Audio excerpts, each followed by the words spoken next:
Olá, meus amigos e minhas amigas. Estamos começando mais um Ponto de Vista aqui pela TV Santa Cecília, nesta segunda-feira, já no dia 5 do mês de outubro, né? Esperamos que tenhamos aí uma semana muito produtiva, uma semana muito boa, de boas notícias, de coisas novas, de boas novas, né? Em todos os setores, não só da pandemia, mas da economia, né? Da vida pessoal de cada um. Que outubro traga bons ares para todos nós. Mas não podemos deixar de colocar aqui o que acontece no dia a dia do nosso país e no mundo também. E nesse momento, estamos vivendo na pandemia, ainda na pandemia, muita gente não acha que já acabou, muita gente está abusando, né? Mas nós vimos aí, eu tive ontem em São Paulo e na volta as duas pistas da Imigrante subindo, né? Muito carro, quer dizer, final de semana foi recheado, né? E as pessoas vêm para a Baixada, não só para Santos, mas para todas as cidades da Baixada Santista, porque é uma viagem rápida, econômica, né? De qualquer parte do estado ou de outros estados que você esteja aí no sul de Minas, mesmo no Paraná, 200, 300, 400 quilômetros aí, rapidinho, 4, 5 horas, estradas boas, e você tem aqui uma região maravilhosa para passar um final de semana. Só que não é época disso. E a gente tem pedido, as pessoas têm pedido esse distanciamento social, que as pessoas não estão proibidas de ir à praia, mas que usem máscara, que tenham distanciamento social, mas não tem jeito. Aí alguns dizem, olha, mas tem que ter fiscalização. Quem é que consegue fiscalizar uma população dessa forma, desse tamanho? Não tem como. Então, a gente tem que tomar esses cuidados. Não tomou cuidado, veja o que aconteceu com o Trump. O Trump achava que, como o nosso também, né, representante achava que era uma gripinha, e de repente o Trump foi para o hospital. Só que o tratamento, a gente vai falar daqui a pouco sobre isso. Deixa eu cumprimentar aqui meu amigo Fernando Chagas, cientista político. Fernando Chagas, boa tarde. Boa tarde, olá amigos, um abraço a todos, em especial aos telespectadores. Já que hoje nós vamos estar numa conversa aqui informal. Informal? Né? Só jornalistas, né? Que beleza, olha. Hoje a bancada é só de jornalistas. E no jornalismo... Isso é uma ameaça ou é uma desculpa? Não, olha, dependendo do ângulo, pode ser até uma ameaça. Aí depende do ângulo, tá, né? Do jeito que jornalista hoje é criticado, principalmente por uma parte da população, pode ser uma ameaça. Todo jornalista é esquerdista hoje, né? Hoje é esquerdista. Esquerdalha. Não, já foi a imprensa conspiradora. Já foi né? marrom, já foi tudo. Hoje é esquerdalha. A imprensa golpista. Extrema imprensa, né? Hoje a imprensa virou comunista, não é nem socialista. Mas falando sério, já que nós estamos aqui entre amigos numa conversa informal, Desculpa, nós não estamos não. Tem 50 milhões de pessoas assistindo a gente aí, Chagas. Com toda certeza. Vamos cumprimentar ele primeiro. Vamos. Nervoso, Chagas. Não, estamos aqui entre amigos. Não, parece que está ninguém assistindo. Meu não, querido amigo também, Aldo Neto, jornalista. Boa tarde, Aldo. Boa tarde. Eu interrompi o Chagas, por favor, Chagas. Não, interrompeu bem. Afinal, nós estamos aqui para conversar. Para conversar. Não, porque se você na letra, daqui a pouco alguém solta um palavrão, eu mesmo. Não, aí Falar, a direção está ali, já vai se expeder a mim, vai cortar no meu. Ô Santana, boa tarde, meu querido amigo jornalista, Marcos Santana também. Boa tarde, estamos entre amigos aqui, também amigos que nos acompanham atrás da telinha. Sim. Também. Eu quero cumprimentar você que nos acompanha ao vivo, convidar você a participar também do programa, mandando sua pergunta, crítica, sugestão, pelo Facebook, Ponto de Vista, Ponto Baixada, ou então por e-mail, contato@pontodevista.tv.br. O programa pode ser acompanhado ao vivo pela internet, santaportal.com.br/tv. As edições anteriores do Ponto de Vista ficam disponíveis na internet também, no nosso canal no YouTube e na nossa página no Facebook. E você que nos acompanha em reprise às 20 horas, uma boa noite. Só para atualizar aqui o número do Covid e passar para o Chagas, e aí ele continua de onde ele parou, eu não sei mais de onde ele parou, porque ele falou tanto, eles falaram tanto aqui que eu já me perdi. No Brasil hoje, fechamos com a triste marca de 146.352 mortes pelo Covid e mais de 4.915.000 infectados, né? Contaminados, eu não sei se a palavra qual é, mas é contaminados a palavra certa. dizem os especialistas que é 10 vezes mais que isso. Bom, eu estava dizendo aqui, o Chagas começou a falar, eu acho que ele vai falar do Trump, é isso, Chagas? Do Trump. Do Trump. Então vamos lá. É paixão reprimida. É, paixão. É paixão reprimida. Não, Há 4 não anos. é. Eu até coloco para vocês aqui que o Trump, que era um negacionista, né, como também era o presidente Bolsonaro, e os dois pegaram aí o Covid, graças a Deus o presidente Bolsonaro e sua família passaram por isso, né, com tranquilidade, porque por mais que nós temos divergências e temos total divergências de ponto de vista político, né, e administrativo e de todo ponto de vista, o ser humano está em primeiro lugar. Eu já falei isso. A gente pode discutir política, mas não pode perder a amizade, viu, gente? Aí em casa... Discutir o ser humano, É. isso é outro detalhe. Então, mas não, você que está em casa aí não brinca com a esposa, eu já vi gente se separar, já soube, né? Gente que se separou por causa de Bolsonaro e não Bolsonaro, o Bolsonaro e Lula. E os dois estão na boa lá com as suas respectivas esposas e o casal está separado. Que bobagem é essa? Então, preste atenção. O Trump, negacionista, falou tanta bobagem, não usou a máscara, pegou Covid. Ontem fez uma outra bobagem, né? Depois de ir para um hospital com 300... O hospital que ele foi ser atendido é um hospital militar que fica próximo, meia hora de Washington, mantido pelas Forças Armadas. E essa ala que ele ficou é uma ala especial para a presidência da República. Ela tem um pouco mais que 300 metros quadrados. E lá, além da UTI que o cara fica, porque já o quarto é uma UTI já, entendeu? Tem apartamentos, né, para os médicos particulares ficarem 24 horas no acompanhamento e os familiares. Aí tem sala de reunião. Quantos metros quadrados tem o seu apartamento? Tem 100, 150? Imagina mais de 300 metros quadrados. Mas você acha que está errado isso, Antônio? Nós estamos falando Não, da principal autoridade no mundo. Tudo bem, não, Tem tudo que ter. bem. Não, eu não estou. Só que eu estou dizendo o seguinte: o tratamento que ele recebeu lá não é o mesmo que os outros americanos receberam. E outra, até droga experimental ele recebeu lá. Mas a hidroxicloroquina, né? Essa não usaram nele, Chagas. Não, Por favor, fica à vontade. Só para abrir aqui. A cloroquina estão querendo... Não esqueça de falar da volta que ele deu de carro, que é um absurdo, né? A cloroquina eles vão aplicar na economia brasileira, né? Mas no Trump a cloroquina não foi aplicada, né? Por Aldo não dizer que eu tenho uma paixão recolhida pelo Trump, eu vou mais pelo lado político. O Aldo chegou, né? Incendiando o programa também. Nós todos jornalistas, né? Toda vez que vamos fazer uma reportagem, uma matéria, nós temos que contextualizar o fato. Nessa contextualização do fato, nós temos que levar também o local em que ele está ocorrendo e a opinião pública daquele país. Eu vi muita gente fazendo uma análise simplista. Agora o Trump ganha a eleição como ocorreu com o Bolsonaro. São coisas totalmente diferentes. O caso do Bolsonaro foi uma facada e que ele pegou bem a narrativa, que foi uma facada dada pela esquerda, pelos comunistas. E o Bolsonaro já vinha numa crescente. E aí conseguiu uma grande mídia, e o que, de certa forma, favoreceu. Ele que tinha um tempo mínimo de TV, ele teve 25 horas de TV espontânea durante um bom tempo. Mas o fato foi, ele sofreu uma facada, um atentado. Mas você não falou o principal, Chagas. 25 horas de TV espontânea, sem precisar abrir sequer a boca. Isso. Porque se abre a boca, ia ser pior para ele. Mas ele estava hospitalizado.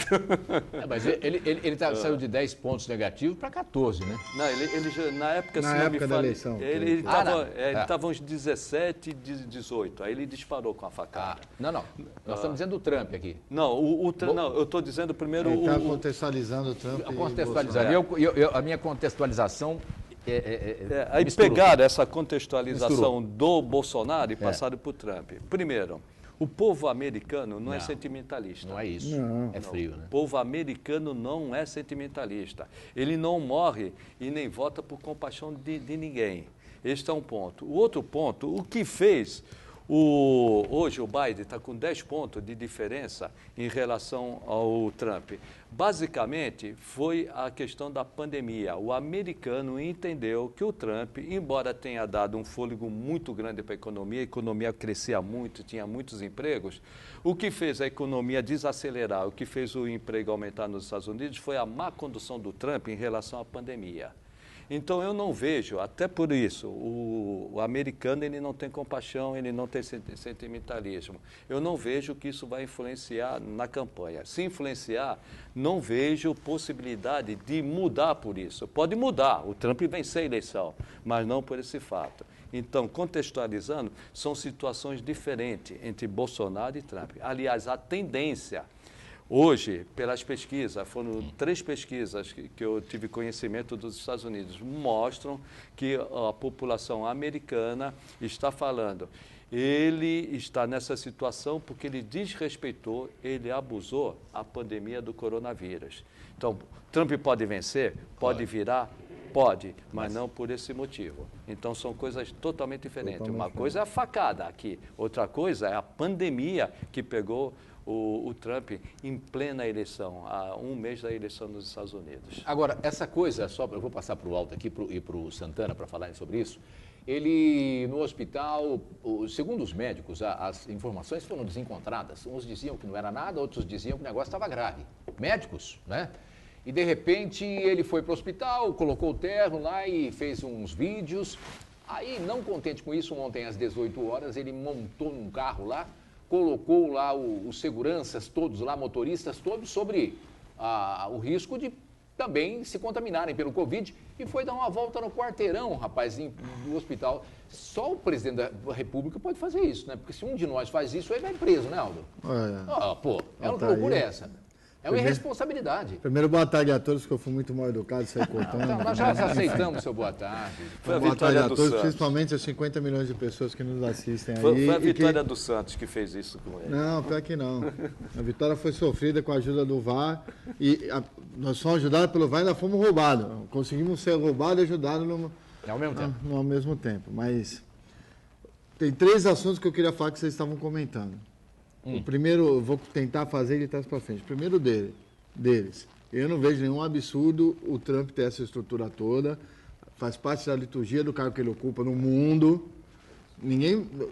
O mundo não tem culpa que se os americanos votaram mal e errado, mas que ele precisa até isso, precisa, basta ver quantos presidentes americanos foram assassinados, tudo que aconteceu de consequência disso depois. Então, não vejo um absurdo, como se fosse para o Bolsonaro. Eu também não veria absurdo ele ter lá uma UTI pronta. Também não vejo absurdo, eu só vejo uma incoerência, Aldo, e aí fica aqui o meu protesto porque eles do Obamacare. Lá do Obamacare não podia dar um seguro para os americanos todos, mas não veja bem. Mas é o presidente dos Estados Unidos, não é um americano comum, É errado você tratar um presidente num país como um cidadão comum. Ele não é. Não é um cidadão comum. Não é um cidadão comum. Mas o cidadão comum precisa de respeito também, né? Isso é a primeira coisa que eu queria falar. A segunda coisa é discordar da sua abertura, Altair, se você me permitir. Por favor, Altair. Eu quero dizer o seguinte, por favor, venham para cá, emprego, se abracem, se beijem. Venham mesmo, o cidadão santista também quer fazer, saiam, finjam que não está acontecendo nada. Eu só peço uma coisa para o nosso prefeito e para o nosso governador. Diminui os gastos que a gente está tendo a mais aí com essas UTIs, esse operamento todo que a gente teve que aumentar e ainda não abaixou, principalmente aqui na cidade de Santos. Diminui, deixem morrer. Deixem morrer, não dá para chamar de ser humano uma pessoa que não sabe viver em sociedade. Deixem se abraçar, deixem morrer, deixem se confraternizar. Se eles têm dificuldade de entendimento, entendeu? Porque está claro isso. Mas aí a responsabilidade inclusive é o do presidente da República, aí a responsabilidade cai em cima do poder público. Não, mas aí, Waldo, a responsabilidade é do povo também. Se o povo não está querendo, o representante público representa a vontade do povo. Se o povo está querendo morrer, o que pode fazer o representante mas, Aldo, público? aí eu vou discordar. Proporciona a morte para eles. Aldo, mas aí eu vou discordar de você, Aldo, pelo seguinte, porque esses irresponsáveis, muitas vezes eles contraem são induzidos. o Covid, eles são assintomáticos e acabam passando Sim, para outras pessoas vulneráveis, os idosos. Mas então, aí os quem vai vulneráveis pagar a conta tem que saber que está vulnerável. Agora, se o cara está vulnerável e quer também ir lá se abraçar, Marco, sabe? Quer ir para a praia? Mas aí, Aldo, eu concordo contigo, falta conscientização do povo brasileiro. Mas quando a maior autoridade do Brasil incentiva as pessoas... Eu falei semana passada, desculpa interromper, uma coisa aqui, que o Marco e a Thaís se assustaram, teve telespectador mandando. Eu falei o seguinte, tinha que ter... A gente não faz aquele teste psicossomático lá, não sei o que, para dirigir. Tinha que ter para votar. Porque nosso povo, infelizmente, tem que reconhecer que não tem educação e cultura. E eu tenho que reconhecer que o presidente Jair Bolsonaro é a cara do povo brasileiro. Ele é a cara do povo brasileiro. De parte do povo brasileiro. Da maioria. Tanto que ele está lá eleito pela maioria, Chagas. Eu votei no Bolsonaro? Não. Concordo com as coisas que ele fala? Não. Mas ele representa. Entendeu? Infelizmente, eu estou sendo assim dramático, trágico, querendo que todo mundo morra, mas eu não vejo outra saída para isso diminuir.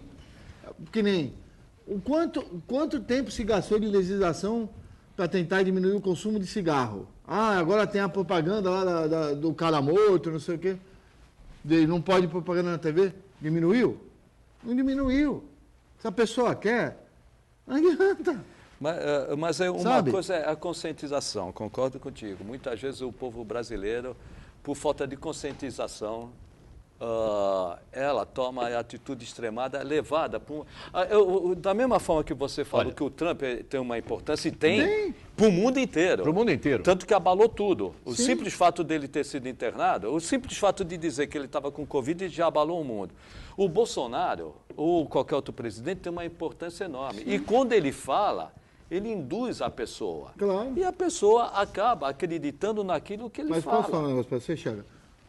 Qualquer um de nós fala induz. Qualquer um que aparece na TV induz. Qualquer um que tem mas não tem uma presidência, força do uma mídia Bolsonaro. muito maior que a nossa. Entendeu? É claro que ele induz, e tanto ele induz que ele foi eleito pela maioria dos brasileiros. Porque eu falo, a cara do Brasil, se o brasileiro quer pegar Covid, o que nós estamos fazendo gastando esse dinheirão público contra isso? É dever do poder público, é dever. Se um governador ou um prefeito não vão dar assistência, ou o SUS, esquece governador, se o SUS não vai dar essa assistência, o número de mortes vai ser maior e o poder público vai ser responsabilizado. A saúde é um dever de todos e do Estado. O poder público já gastou quanto só para divulgar, para ter mais cuidado? Mas não dá para fazer isso que você está falando de você selecionar aquele cidadão sem consciência da vítima desse cidadão. Todos são. Não dá para fazer todos são brasileiros e todos devem atender. Independentemente da consciência ou não, independente de ser bolsonarista, terraplanista, eu nem digo bolsonarista, terraplanista. Fernando, meu amigo, eu estou sendo radical, Altair, eu sei que eu estou sendo radical, mas a gente está em guerra. As pessoas só vão perceber que a gente está em guerra quando caiu o soldado do lado. Enquanto não cai o soldado do lado, ninguém está em guerra. Aí o nosso presidente teve Covid, o outro foi lá passear e não vai acontecer nada com eles porque eles devem ter pegado uma Covid mais... Eles tiveram reações menores do que os mais graves e vai continuar dando um mau exemplo. Vai continuar dando um mau exemplo. A narrativa... Eu vou para o intervalo. Rapidamente, a narrativa está sendo maior do que a realidade. Sim. Nós temos quantos mortos? 150 mil mortos. 146. Tem muito mais de isso. Mas vamos no oficial, né? Mas a narrativa está sendo, Aldo, mais do que isso virou cada morto virou uma história. Infelizmente. Eu estou recebendo aqui uma correção do meu amigo ligar, que ele tem razão também. Nós somos 210 milhões de brasileiros, 57 elegeram o Bolsonaro. Mas é a maioria do que foi votar. Você que não vai votar, tá aí, a culpa é sua também. Então, sua contra quem votou. Vamos fazer um intervalo e eu volto já e a gente vai falar aqui de uma reunião agora que se discutiu a economia desse país sem a presença do ministro da Economia. Você entendeu? Eu não. Mas a gente vai tentar entender aqui com os nossos convidados. Volto já. Estamos de volta aqui com o Ponto de Vista nesta segunda-feira. Eu quero fazer um convite aqui, agradecer ao Jorge Firmino, que está mandando um convite aqui, mas esse convite tem que ser pago, viu, rapaziada? Não, peraí, também não é assim. Então não é convite, né? É um domingo, mas é um domingo solidário, uma causa maravilhosa em prol da PAI, não é? Um frango com fricassê, brincadeira isso? E tem também ou fricassê de frango com curry. Eu não sei qual que é mais gostoso, leva os dois para casa, né? Mas gostoso é ajudar a pai. Vai ser no dia 25, esse é o mais importante. Dia 25 agora de outubro, a gente vai divulgar mais vezes aqui e custa R$40 no local, tá? Com entrega R$45. Se você quiser ficar na tua casa, sem problema nenhum, depois a gente vai passar mais aqui, mas fique já preparado, é uma promoção da Pai, não é? E o telefone, já pode marcar aí se você quiser, né? 988-525264. 988-525264. No próximo dia 25 de outubro, acontece aí essa promoção da Pai, essa festa da Pai. Frango de fricassê, é o fricassê de frango, não o frango com fricassê. Fricassê de frango ou então o fricassê de frango ao curry, tá bom? Eu falei aqui da pesquisa. Pesquisa vamos deixar para depois. Vamos falar primeiro do Guedes. Ô, Fernando Chagas, você que esteve inteirado aí dessa reunião, quase participou dela, só não participou. Mas já está derrubando o Paulo Guedes? Não, mas só não participou o posto Ipiranga. Conta pra gente. Não, está derrubando não, Aldo. Ele está derrubado. Eu pensei que tu estava derrubando. Não, ele está derrubado pelo Bolsonaro. Isso aconteceu hoje de manhã, né? Essa reunião. O Paulo Guedes. O Paulo Guedes foi importante para vender uma agenda na eleição do liberalismo, que tinha que mudar totalmente o que foi feito nos últimos anos desde a redemocratização do Brasil. Como o Aldo falou, a maioria da população votou e comprou essa agenda. Só para me completar aqui, é que essa manhã, para falar do Renda Cidadã, sem o Guedes, o Bolsonaro se reuniu com Maia, ministros e senadores, tá? Então, tá bom? Menos o Guedes. Não, o Guedes não foi. Ministro? O Guedes, aliás, para a política, ele tem mais atrapalhado do que ajudado. Esse é também um dos motivos que ele ficou fora. O Bolsonaro se elegeu. No primeiro ano, ele ainda levou essa pauta mais ou menos liberal, que não é liberal, para mim é retrógrada e reacionária, isso não tem nada em liberalismo, mas vamos lá, admitir que seja uma pauta liberal. Veio a pandemia. Na pandemia, ele descobriu que uma maneira de ganhar votos e ser reeleito é fazer o assistencialismo igualzinho do PT. E veio o auxílio emergencial. E com o auxílio emergencial, ele quer transformar isso num auxílio permanente, que a gente chama de renda básica. E ele precisa tirar de algum lugar. E de onde ele tem que tirar? Tem que tirar do orçamento. Quem é responsável pelo orçamento? É o Guedes. Só que o Guedes não consegue apresentar um plano factível que atenda os interesses políticos do Bolsonaro e do Centrão.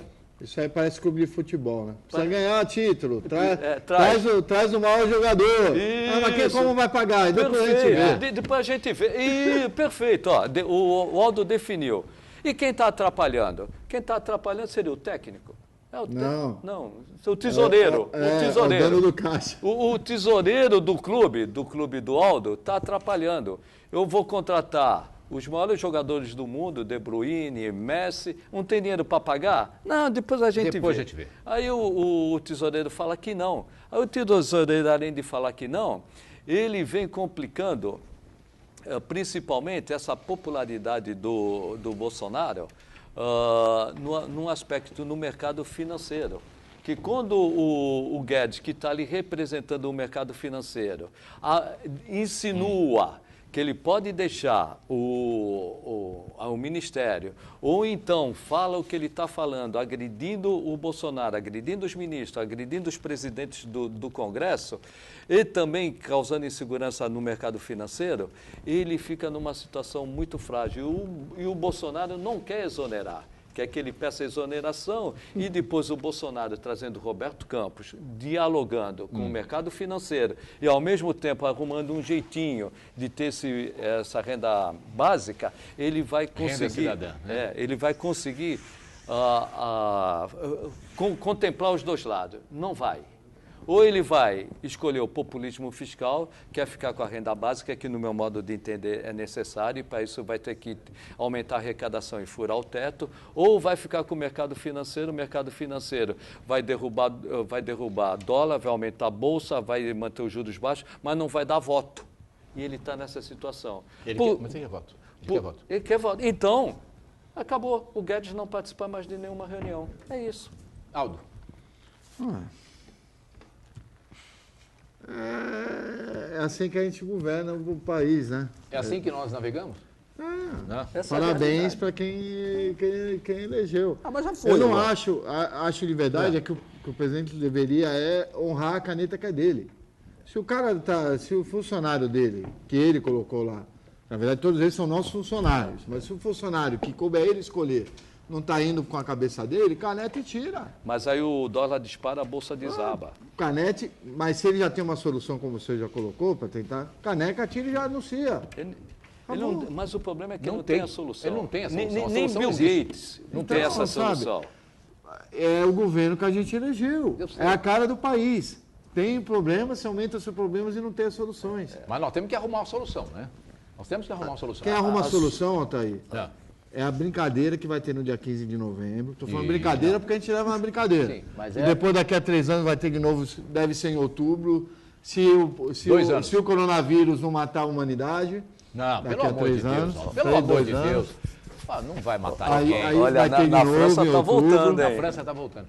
O Marcos aí é o Santana. voto, você vota errado. Marcos Santana. Bom, acho que ninguém discorda que o Brasil tem uma dívida social histórica que precisa ser paga e são medidas como essa de um programa de redistribuição de renda, um programa de renda mínima, isso começa sim. a ser pago, né? E também Ninguém é contra isso. muito mais do que isso, né? Não dá pra ser contra, gerar né? oportunidades. Agora, o problema, o grande porém, é o seguinte, primeiro o Jair Bolsonaro sempre disse a vida inteira dele que era a Bolsa Esmola, ele falava muito mal do Tem que Bolsa aprender, Família. tem que ensinar a pescar. Exatamente. Bolsa Não ia Farinha. ter tomar lá da cá, não ia não tomar, ia ter não. não sei o quê. E tá agora, tendo muito tempo. pelo contrário, agora surfando aí inicialmente, nesse espasmo de aumento de popularidade por conta do auxílio emergencial, o Jair Bolsonaro está fazendo literalmente o diabo para que esse auxílio seja permanente.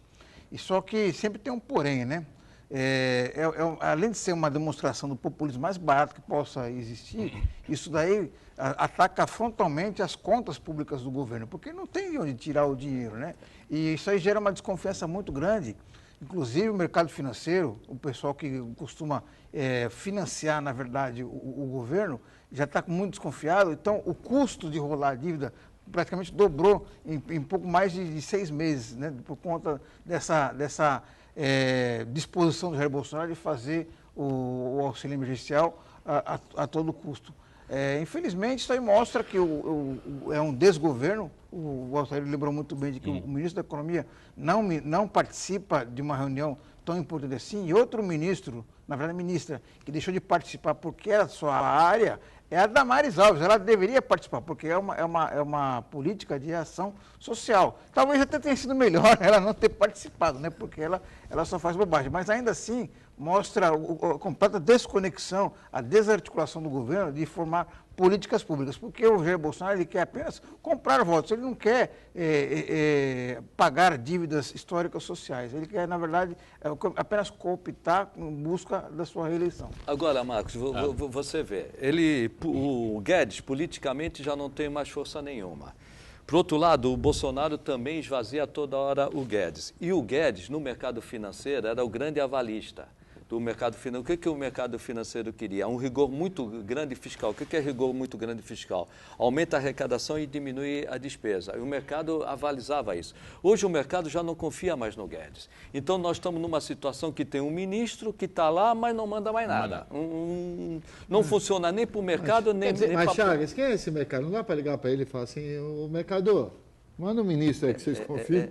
Então, o ministro tem, é o Roberto Campos. Mas aí o que vai ter que fazer? O Roberto Campos vai ter que apresentar um plano para o mercado não desandar e atender o Bolsonaro. Então o Roberto Campos tem que ser mágico, aí você tem que ser mágico. Deixa eu falar um negócio, só para apimentar. Complementar. Não tem, só para complementar, não tem como fazer isso sem descontentar um lado. Para você dar a renda permanente, que eu concordo e tem que dar, até pelo que o Marcos falou, você tem que tirar dinheiro de algum lado. Só que ninguém quer ceder. Eu vou colocar... E se ceder, ele vai perder para alguém. Vou colocar e ele não aqui quer para perder você. ninguém. Que eu digo o Bolsonaro. Vou dar lenha para a fogueira aqui para você continuar aí, Chagas, o Aldo e o Santana também. Para pagar o renda cidadã, né, o Bolsonaro quer extinguir desconto de 20% em declaração simplificada do imposto de renda. Sabe aquela declaração que você faz na simplificada? Porque tem duas maneiras de você fazer. Quando você entra pela simplificada, você tem o desconto lá de 20%. Então acaba com isso, pega esse dinheiro e paga o Renda Cidadã. Pega a classe média. É isso que eu digo, vai ter que descontentar alguém. Tomar da cá. Na verdade, essa faixa das pessoas que podem fazer a declaração simplificada, uma boa parte, talvez seja até a maioria, na verdade, elas nem deveriam pagar imposto de renda, por conta da falta da correção da tabela de imposto de renda. São pessoas que deveriam estar isentas. Isso, Então, cada vez mais, por não corrigir a tabela de imposto de renda, cada vez mais pessoas são obrigadas, porque são retidas na fonte. Aí você vê, Marcos, você tira da classe média, do grosso da classe média, para dar para os pobres e paupérrimos, alguém vai ter que sair perdendo. E ninguém quer perder. Então não tem solução fácil. Alguém vai sair descontente. Outro dia eu vi essa coisa, quando a gente fala classe média, agora a gente tem que ter um cuidado de saber de quem é que a gente está falando. Porque eu vi uma progressão esses dias do que é uma pessoa da classe A, da classe B, da classe C, D e E. Então, aí eu falei, mas tem isso tudo? Porque antigamente a gente tinha assim, o que você é? Eu sou classe média alta, baixa, né? Não tinha isso? Tinha. Ou pobre, e classe alta, né? Classe alta. Hoje você tem aí, dificilmente você vai poder falar que você é da classe B, velho. A não ser que você esteja bem remunerado. Sabe o que acontece? Não é? Não, e aí, essa classe que vocês estavam falando, só para aí você fala, olha aqui, alto.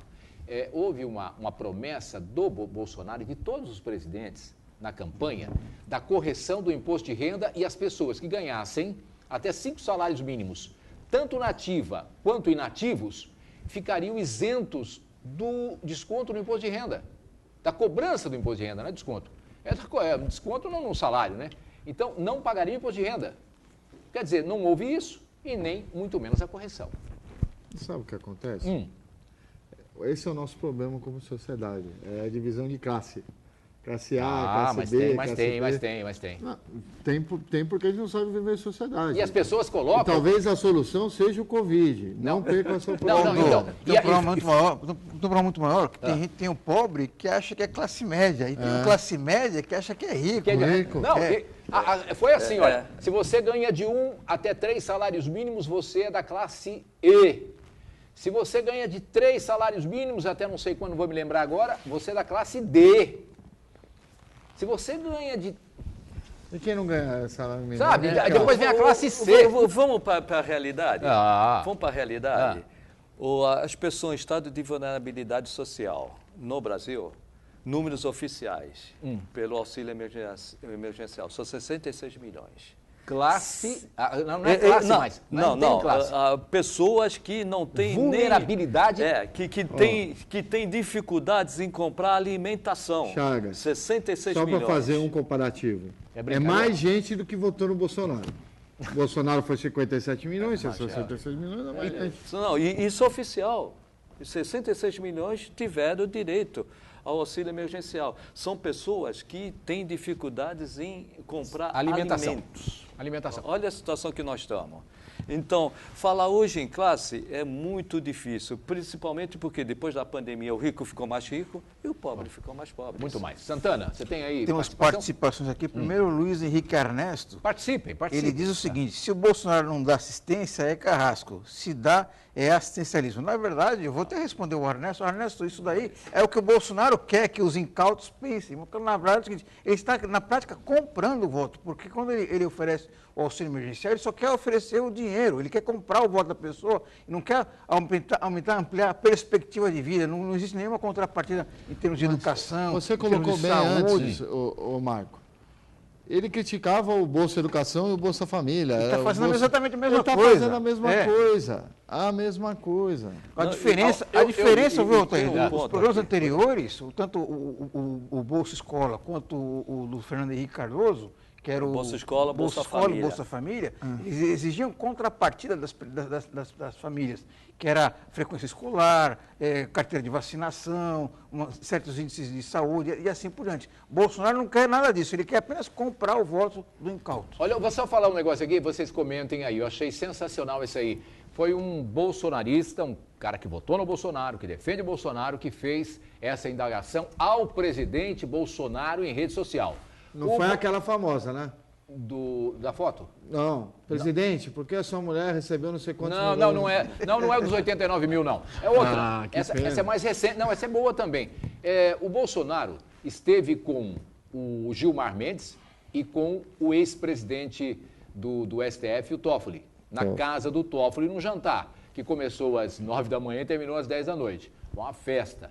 Bom, o que acontece é o seguinte, e numa foto lá saiu o Bolsonaro e o Toffoli lá Se abraçando, aquela coisa toda.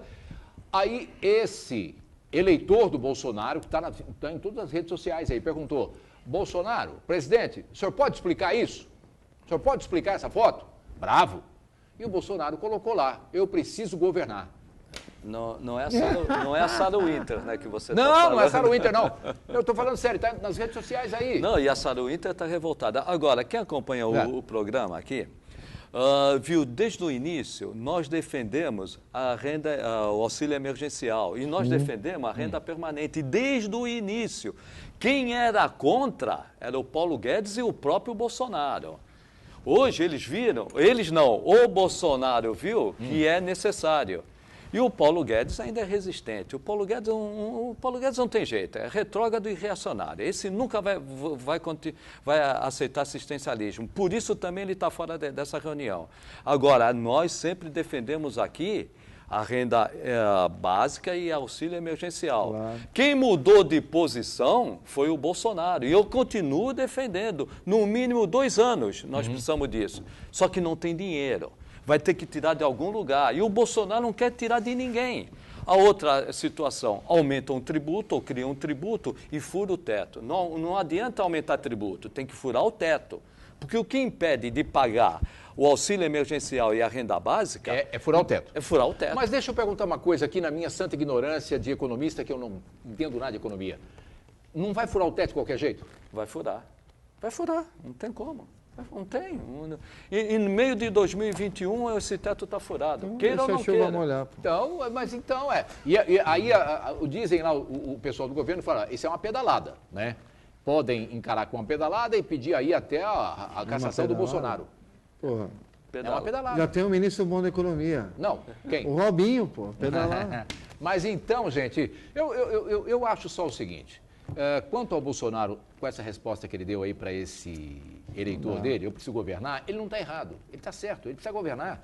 E precisa do Centrão, precisa do Toffoli, precisa de todo mundo para governar. Só que a crítica que eu faço é que lá atrás, como é que era, Santana? Não vou me unir a ninguém, não é isso? Exatamente. O que foi colocado lá atrás, que era diferente, esse governo não ia fazer nenhuma concessão a quem quer que fosse, muito menos ao Centrão, e hoje quem domina. Ia privatizar tudo. Ia privatizar tudo, não privatizou nada. Nada. Pelo menos que fosse importante. Então, o discurso é outro. Eu tenho absoluta certeza de que ele precisa realmente sentar com todos para governar. Isso é verdadeiro. E essa sempre foi a nossa posição. A nossa posição foi essa, só que era crítica, que todo mundo é bandido, ninguém presta, nós não vamos conversar com ninguém. E aí, não é verdade. Agora, a questão aí, viu, Walter, eu acho mais grave do que, mais grave do que simplesmente furar o teto, porque quando essa lei foi aprovada, na verdade uma emenda constitucional foi aprovada, Michel Temer, várias pessoas, vários especialistas alertaram para esse engessamento do orçamento, né? Porque a partir do momento que você congela os investimentos em saúde e educação, você admite que não vai nascer mais criança, que não vai precisar de atendimento de saúde, você não vai precisar mais de escola e assim por diante. O problema é esse excesso de gastos por conta de uma criação de uma nova despesa, sem você indicar de onde vai sair a receita. Né? E qual é a consequência direta disso daí? a necessidade de aumentar a taxa de juros, o risco de aumentar a inflação, diminuir a capacidade de investimento do poder público e assim por diante. Quer dizer, o cidadão comum, na prática, vai acabar pagando essa conta. Tá, eu vou para o intervalo agora, que nós já estamos em cima da hora, e na volta eu quero falar com vocês aqui de pesquisa eleitoral. Opa, quero gerar polêmica. É porque eu não estou entendendo muito bem aí como é que, né, as pesquisas. Volto já. Bem, meus amigos e minhas amigas, estamos de volta aqui no Ponto de Vista desta segunda-feira, já no dia 5 de outubro. Muito quente, bastante calor. Pode colocar mais fogo? Walter? Vamos colocar mais fogo na lenha. Vamos colocar mais lenha na fogueira. Mais.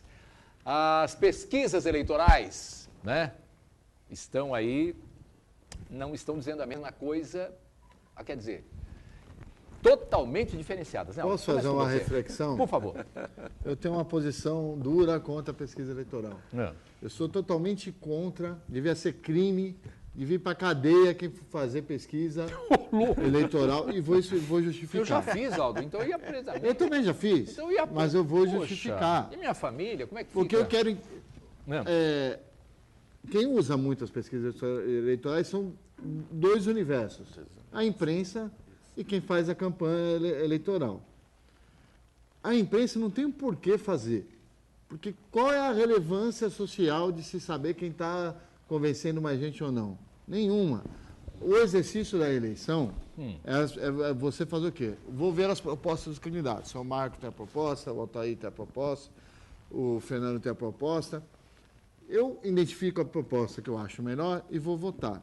O que acontece com as pesquisas eleitorais? E a falta de educação e cultura do Brasil, que eu defendo que eu tenha que fazer o teste psicossomático para poder votar. A pesquisa induz o voto. Sim, induz. Porque é assim, eu não quero ir votar no segundo turno. Quem é que está na frente? É o Chagas? Voto no Chagas. Ou eu não quero que o Altair vá para o segundo turno. Quem tem chance de tirar o Altair do segundo turno? É o Aldo? Voto no Aldo. Eu mesmo já votei assim. Não é o correto, não é o que diz a festa democrática. Então, pesquisa eleitoral, para mim, é um desserviço. Ainda mais agora com rede social, que as pessoas veem as pesquisas como elas querem. Deturpam os números como elas querem. Não, eu estou na frente, estamos empatados. Não, vamos... Aí eu aqui, num lugar diz uma coisa, outro diz outra, e a história mostra... Vou falar fatos históricos que nós vivemos na cidade de Santos. Tá. Rubens Lara foi prefeito de Santos, mas a segunda pesquisa estava eleito. Segundo pesquisa, estava eleito. Nunca foi prefeito de Santos. A Thelma foi reeleita prefeita alguma vez? Segundo pesquisas aí que saíram, umas 2 vezes ela voltou para o Paço Municipal. O Fernando Henrique sentou na cadeira depois do Jânio Quadro e desinfectou. E perdeu. Bem lembrado, do Fernando Henrique São Paulo. Eu estou lembrando isso aqui. Sabe, o Cassione, a Dilma Rousseff nunca ganhou a eleição, ele sempre estava na frente das pesquisas. A Dilma Rousseff estava eleita senadora em Minas Gerais. Até isso é recente. E na eleição ela ficou em O que tem se mostrado é que a pesquisa é complicado. É mais um desserviço do que um serviço para a população. Então, eu acho que deveria ser proibido. Deveria ser, porque não serve para nada, serve para a campanha, não. Vamos saber se nós estamos influenciando ou não. Também não deveria saber, porque o norte de qualquer candidatura deveria ser a proposta, a ideia. Aí o que acontece? As pesquisas deturpam isso, e o poder deturpa isso, como a gente estava falando do Bolsonaro. O Bolsonaro tinha uma ideia que ele já mudou totalmente. Ele já se abraçou ao que ele criticava. Então, no meu entendimento, tinha que acabar a pesquisa eleitoral. Não serve para nada, a não ser confundir o povo e acabar com a festa da democracia e acabar com o voto pelas propostas e sim pelos interesses próprios, que é ou eu não vou para o segundo turno, ou não voto no segundo turno, ou eu tiro o cara que eu não simpatizo do segundo turno. Pesquisa eleitoral, para mim, tem que acabar. Eu concordo em partes com o Aldo, mas discordo em outras. Eu esqueci no detalhe. Principalmente pesquisa para vereador e deputado. Que não serve mesmo para nada, que não mostra realidade nenhuma, que só confunde a população. E ainda mais, eu vi pesquisas recentes, não vou falar o Instituto, que tá assim, a pesquisa para vereador é espontânea, porque não dá para colocar 5 mil nomes lá. Aí então, o Altair, vamos supor que o Altair seja candidato, já foi vereador. Eu vou votar no Altair Demarco. Aí, tá bom, Altair Demarco. Vou votar no Altair de Marco. Já é outro. Aí aparece lá como outro. Vou votar no Altair Marco.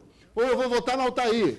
Aí o Altair aparece 5 vezes na mesma pesquisa, com nomes diferentes, e a pessoa que faz não tem nenhum bom senso em pegar a lista dos candidatos e ver, esse aqui está querendo votar em quem? Eu vou dar um exemplo. Tem um vereador da cidade aqui, que eu não vou dizer o nome, que vai ser candidato a prefeito. E que botou o irmão com o mesmo nome para ser candidato a vereador. E ele é citado no espontâneo. Mas aí fica assim, votou no candidato a prefeito ou no candidato a vereador? É uma confusão que não serve para nada. Absolutamente para nada, a não ser confundir mais o povo, e o cara achar que ou que o candidato a vereador dele está eleito, e vereador é a pior eleição que tem, porque cada família tem 5 ou 6 candidatos e vota em outro, ou para achar que o cara perdeu e não ter voto. Não dá. Eu disse que eu concordo em parte com o Aldo aqui, porque na realidade eu, como todo mundo, gosto de ver como é que estão as coisas, não é? Claro. Vive lá, aquela negócio todo. Para mim, a eleição sempre foi uma festa da democracia. De alguns anos para cá, essa festa vem sendo... Tá um funeral. Tá um funeral, já virou um funeral. O Chagas já chutou um pau na verdade. barraca aqui. Então, acabaram com a festa da democracia. Ô Chagas, e aí, as pesquisas? Eu discordo em parte com Eu também com discordo em Aldo. parte também. De um parte. lado, É. vamos dizer, como político, eu entendo que as pesquisas são importantíssimas. Porque uma pesquisa com método, critério científico, ela orienta, sim, uma campanha e pode determinar a vitória ou a derrota, desde que saiba ler a pesquisa, desde que a pesquisa seja confiável, com o método de coleta de dados e de apuração correta, orienta a estratégia da campanha. Isso pelo lado do político, já que ele falou político e jornalismo. Do lado do jornalismo, Aldo, eu entendo que qualquer informação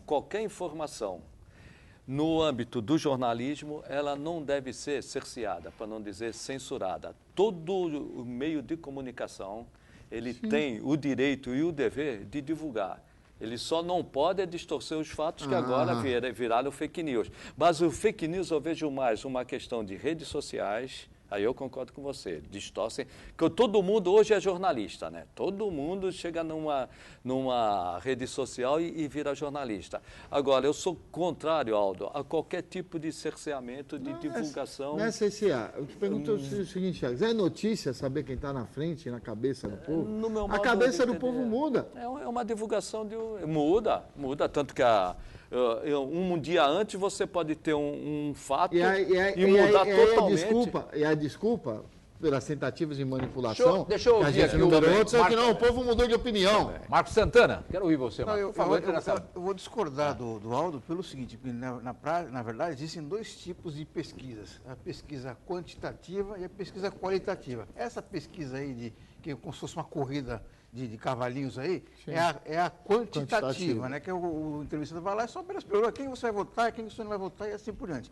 Já a qualitativa é uma pesquisa muito mais cara, por ser mais trabalhosa, é aquela que reúne um pequeno grupo de pessoas, de eleitores que representam aquele universo, e um mediador ali vai fazer um debate ali, perguntando Mas para a as pesquisa pessoas... qualitativa é muito mais usada em campanha e não na imprensa, Vou chegar lá, Aldo. Tá bom. Então, e aí essa pesquisa qualitativa, ela acaba definindo ali quais são os temas que o eleitor considera mais importantes para serem discutidos naquela campanha eleitoral. Então, na verdade, o que a pesquisa quantitativa busca identificar é também quais são os temas que estão sendo discutidos que o eleitor considera mais importantes, mais do que uma lembrança do nome.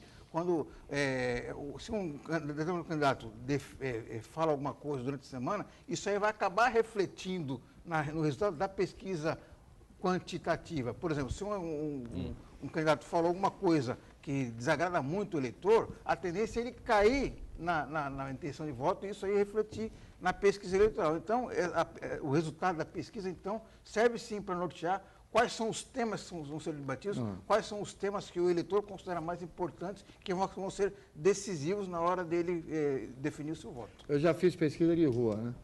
Eu lembro fatos interessantíssimos disso. Eu lembro de estar numa região mais pobre da cidade, aí a hora que tu dá o disco dos candidatos, aí o cara, não, esse não. Já vê quem é do partido da fulana, do mais prefeita, não vou falar. E eu, assim, esse aqui não, porque esse aqui põe a rota na rua. Eu não quero ir para cadeia, até isso eu já ouvi. Então, sabe... Olha, mas tem uma coisa aqui, para apimentar essa coisa de Então, candidatos. o que o Aldo falou acaba confirmando o que eu disse, sim, porque a partir do momento que o eleitor define um fulano beltrano, ele está definindo ali, sim, o que ele defende, o que ele acha que Sim. é mais importante para ser debatido durante a campanha E só um eleitoral. detalhe, eu fiz pesquisa na época de jornalismo, meu professor era o professor Iberê.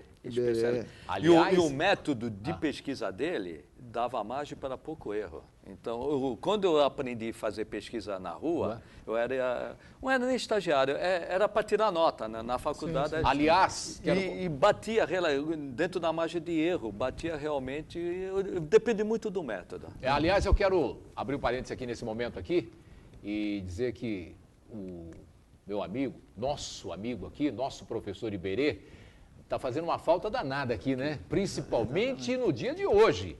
Esse assunto aqui, o Iberê é especialista, em tantos outros ele é de de um conhecimento muito grande, no geral, mas falar em pesquisa, isso aqui seria um tapa e a gente tinha que ficar ouvindo ele falar para aprender. Então, um grande abraço ao nosso amigo Iberê Cirna, que como todos estão aí na pandemia, estão em casa guardadinhos, ele também está. Logo, logo, se Deus quiser, o Iberê vai estar conosco aqui, saudade muito grande. E uma referência especial a você, viu, Iberê? Mas para apimentar mais a coisa aqui, eu vou dizer o seguinte, a gente está falando de candidatos aqui, deixa eu tenho que usar óculos, senão não vou conseguir ler aqui. É a idade. É a idade, também. Olha, olha só isso aqui, candidatos milionários recebem auxílio emergencial e Bolsa Família. Mais de 500 candidatos na eleição deste ano têm patrimônio superior a R$1 milhão e mesmo assim recebem auxílio emergencial ou Bolsa Família nesse ano, né? O número foi constatado cruzando dados públicos dos candidatos à eleição deste ano com as folhas de pagamento dos benefícios pagos pelo governo federal em maio e junho deste ano. Então tem muito vereador aí com mais de 1 milhão recebendo. O que merecia o cara aí, Aldo? Primeiro que não merece ser eleito. Primeiro, começa. Sim, esse tem que riscar. Já começa daí. Acho que... Mas eu não vou nem começar Cana, aí, né? prova o seguinte, que nada no governo federal é planejado. Porque quando falaram desse Bolsa Auxílio, falaram que se cruzar os dados e tinha que obedecer regras, não cruzou dado nenhum, foram aprovando. Então até esse número de 60 e poucos milhões que recebe, é duvidoso. É duvidoso. Deixa eu só fazer uma defesa aqui, difícil eu fazer uma defesa aqui do governo agora. Foi uma coisa que ninguém esperava, a pandemia veio, ninguém estava esperando, difícil você tal, passa despercebido, mas a culpa maior é do canalha que tem mais de R$1 milhão e recebe isso ou não? Se você levantar o quanto já foi gastado no governo federal para se cruzar dados, se dar dado cruzado, mas eu vou dar um exemplo, que aconteceu comigo. Mas se falhar e vem no meu nome... Quando eu cheguei na Santa Casa para ser internado com Covid, eu fiquei assustado. Porque o médico tinha lá, quando eu operei o estômago lá na Santa Casa, eu entendi, a última vez que eu fui na enfermeira... Parabéns a Santa Casa. 10 anos que eu lá no pronto-socorro da Santa Casa. Parabéns a Santa Casa. Tinha tudo lá informatizado, as informações... O governo federal a rede municipal de saúde de Santos também tem isso. Parabéns, parabéns. Mas se falhar e vir no teu nome, você devolve, não devolve, Chagas? Eu devolveria. Mas aí eu vou estender o raciocínio do Aldo. Qualquer governo que se for fazer um auxílio, precisa necessariamente, e nós discutimos isso aqui, precisa de um cadastro razoavelmente íntegro. Se não tiver, vai ter falha. Sim, vai ter falha, eu concordo. Nem no seu futebol clube tem cadastro de sócio íntimo. Eu concordo, mas veja, eu acho que aí vai do caráter de cada um. Mas primeira coisa que nós falamos aqui, precisa de um cadastro. E se quiser fazer a renda permanente, seja o nome que precisa de um cadastro. Você constituir um cadastro de uma renda permanente leva 6 meses. Deixa eu falar Em vez dele ficar discutindo... Posso fazer uma denúncia aqui? Uma denúncia gravíssima. O Santana encerra o programa já saindo da hora.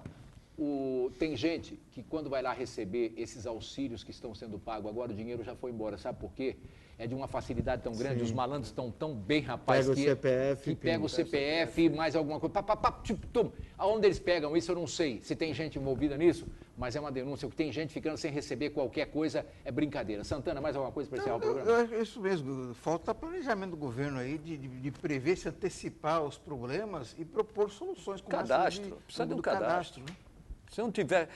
Está parecendo que eu estou defendendo muito o governo aqui? Não, Se não, tiver, não. pelo amor de Deus. Mas olha, o que eu estou dizendo é o seguinte, ninguém esperava a pandemia. Altair, se você chegar em qualquer gestor público, você quer fazer uma transferência de renda, qualquer gestor público, a primeira coisa que ele vai falar, constitui um cadastro. Se você não fizer isso... Eu concordo com vocês. Mas eu queria colocar aqui o seguinte, nesse caso aqui, mais de 500, 500 vereadores, é 5 mil, é 500, né? Mais de 500 candidatos aqui, gente, candidato a vereador com mais de 1 milhão declarados de imposto de renda, recebendo auxílio emergencial. Tem que prender, desculpa aí. Tem que prender, pegar o dinheiro que já recebeu de volta, mais uma multa considerável e deixar esse cara inelegível por não 8, por 80 anos. Não é possível que isso ocorra, né? Tem que ser muito canalha, você que não tem condição.